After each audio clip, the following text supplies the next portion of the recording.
শনিবার আসানসোল রামসাম ময়দানে 3 দিনব্যাপী চলা ফিজিক্যাল এডুকেশন ট্রেনিং ক্যাম্পে এসেছিলেন রাজ্যের আইনমন্ত্রী মলয় ঘটক মহাশয়। এছাড়াও এদিন এখানে উপস্থিত ছিলেন আসানসোল পৌর নিগমের এমএমআইসি গুরুদাস চ্যাটার্জি। এদিন মন্ত্রী মলয় ঘটক সমস্ত ছাত্রছাত্রীদের উৎসাহিত করেন এই ক্যাম্পের মাধ্যমে। Green Asansol, clean Asansol. গ্রাম সপ্তশীর আসরের তরফ থেকে আয়োজন করা হয়েছে দুদিনের, আজকে এবং আগামীকাল,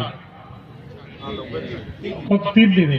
গতকাল ওপেনিং হয়েছে, তাহলে পরপর 3 দিন এখানে যে ক্যাম্প চলছে, আমি এসে জেনে খুশি হলাম যে এখানে 13টা গ্রুপ তৈরি হয়েছে, 16টা, এবং প্রত্যেকটা গ্রুপে মিনিমাম 30 জন করে ক্যাম্পে রয়েছেন, মেম্বার রয়েছেন।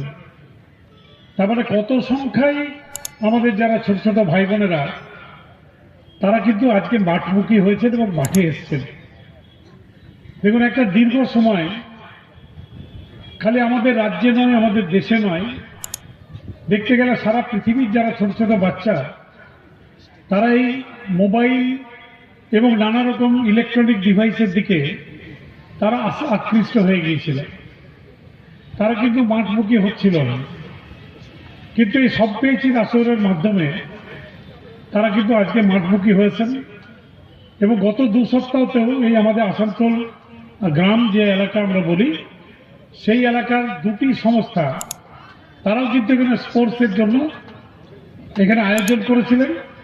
এবং সেখানেও আমি দেখছিলাম যারা অংশগ্রহণ করেছেন তারা সকলেই কিন্তু বয়সে ওই 13, 14, 15-র মধ্যে। তাই আমাদের যে ভবিষ্যৎ প্রজন্ম, সেই প্রজন্ম ফিজিক্যালি যাতে তাদের শরীর চর্চা হয়, সেদিকে যে নজর দিয়েছেন সবকিছুর আসর বা অন্যান্য সংস্থাগুলো, তাদেরকে আমি ধন্যবাদ জানাই।